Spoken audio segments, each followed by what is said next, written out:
So I'm sitting on top of a little hill overlooking graveyard. My grandfather's buried out here in Durango, and I have the same thoughts in my head that I kind of always have, and I'm debating as to where I put them exactly.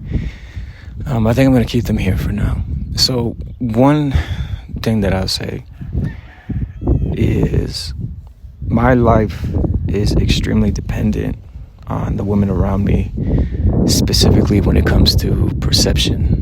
When it comes to what you see and how what you see affects how you act and how you treat myself and others and everything like that. That is extremely dependent on the women around me and how they're perceived as compared to me. And when it comes to the person that I'm with right now, my life actually improves quite a bit. There are a lot of things that I can do that I was not able to do previously. A lot of opportunities, little small daily things that maybe a lot of people don't think about. But I get this constant social pressure to leave, get out. You don't belong here. What are you doing? You're doing something wrong, something along those lines. But that kind of evaporates when she is perceived as being right next to me. And it very much has to do with, I'm really, really trying to emphasize this. It's about perception, seeing, what you see first. It has, very little, well, not very little, but it has less to do with the actual content of our relationship, the actual, core of it. It's just about how we're seen.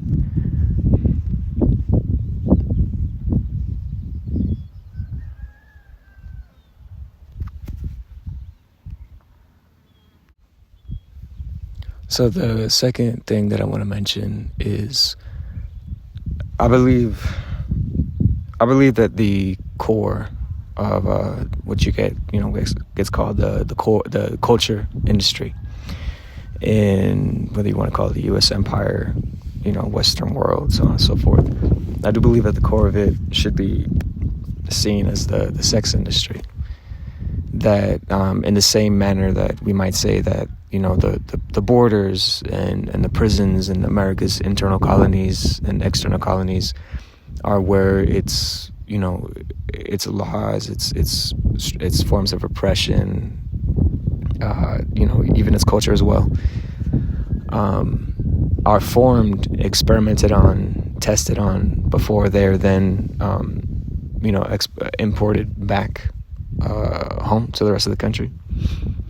That has to be seen the same way that the sex industry plays that same role for the core culture industry, and that it is the core. You think about because I watch a lot of hip hop interviews and rap interviews. I'm really into those, and I just had the craziest visual thing happen. I saw these butterflies flying, 2 of them, and it seemed like they were the best way I could describe it is, if you've ever read the book The Subtle Knife, how when they're traveling through these different dimensions, because the knife cuts through I can't remember what it's called, like a hole, and you kind of pass through it, but it doesn't, you can't tell.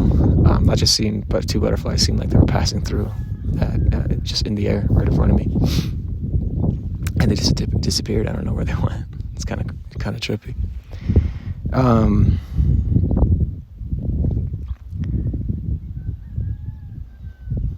If you think about how many rappers talk about, we had to break this song in the strip club. Think about all the forefront of, the biggest names in that, was like Future, Young Thug, and everything like that. They had to come up through that Atlanta club scene.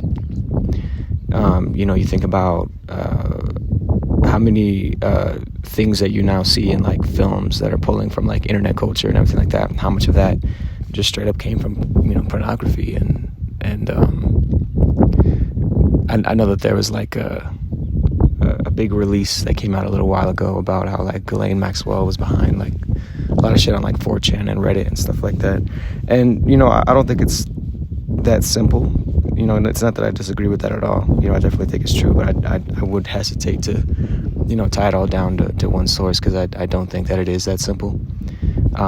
But I think that in that way you do have to see culture as being created within the sex industry, and then whatever is experimented on there that works then gets kind of refined a bit and then polished for mass audiences in the rest of the industry. And that goes for obviously, I mean, modeling. I feel like you don't even have to it's not even like you don't even have to say that much, but and fashion and all that.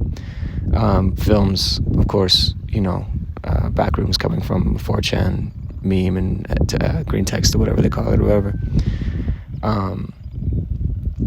Even I'm thinking about how the Odyssey, and I'm thankful that I had this like really long extended conversation with my girl about this after we stepped out the movie.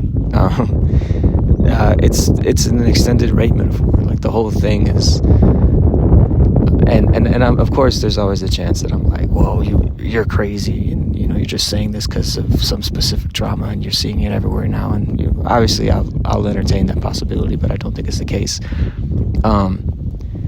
That the whole Odyssey film, the reason it's not quote unquote like historically accurate or anything like that is because it's I don't think that you could even just take it as purely history. That this is a film that seems like it could be set 2,000 years ago, but also 2,000 years in the future. Because the whole point is that society was about to collapse because of the actions of the sea peoples, like I was saying, and that is like a real historical discussion about the collapse of the Bronze Age. And there's even lines in the film about like how there's a lot of additional stuff that I think makes the Odyssey worth talking about, where and they're discussing the age of bronze is coming to an end, and the raids of the sea peoples are destroying these civilizations. And there's even a part of it where it kind of shocked me as to how current it was in terms of the U.S. war in Iran and the Strait of Hormuz. I don't know how to say it exactly, but Matt Damon brings up how the war is about controlling trade routes, and they literally say it in the film. And I don't think that that's anywhere in the original text. So it's clearly a film that when I was watching it, I was like, this is not a historical epic. This is a film that it could very well take place in the future. You could even say that this is a film about the U.S. invasions of Iraq and Afghanistan, where that's this kind of, I don't know if it's like widely agreed upon yet, but it seems like it's gaining more steam as this agreed upon point where the U.S. officially turned a corner and began its decline as an empire. And the Odyssey, from what I could tell from, I feel like some very obvious visual language and the whole scene with Xerxes and everything like that is this tale about how, because of the rape of Troy, that the Bronze Age collapsed.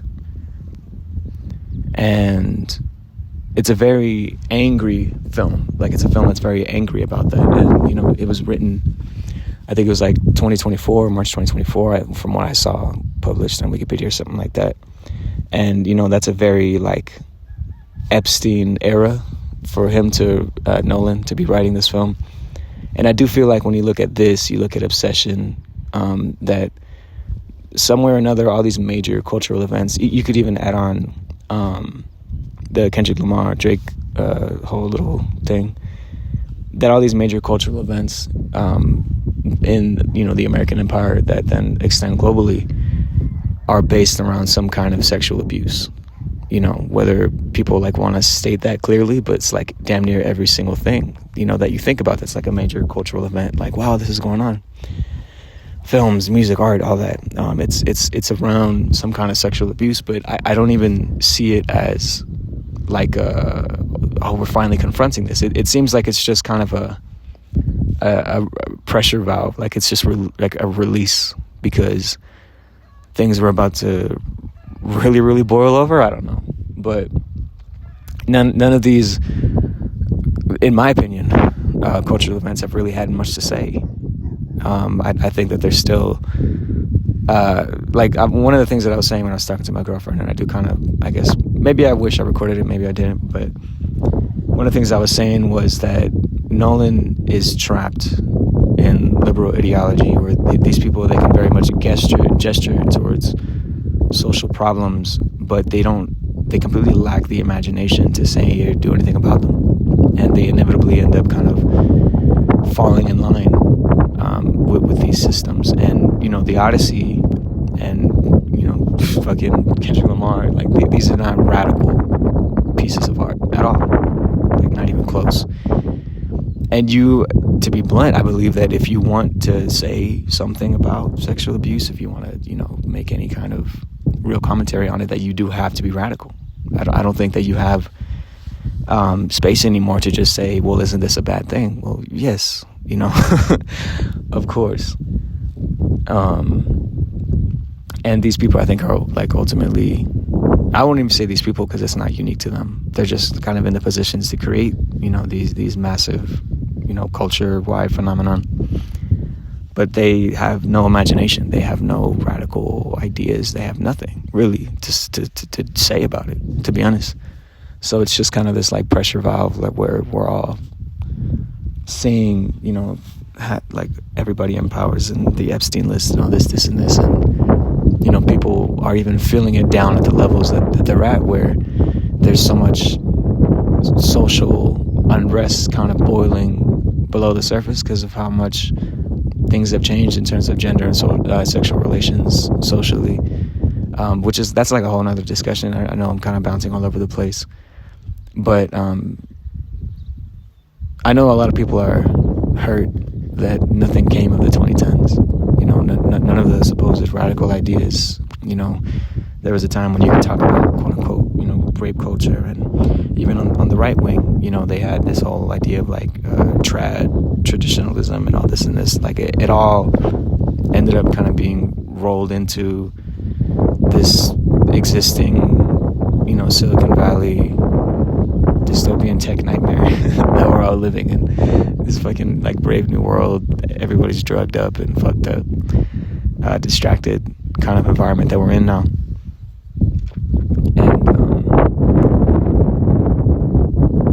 And sex industry has to be seen at the center of culture. I really think that.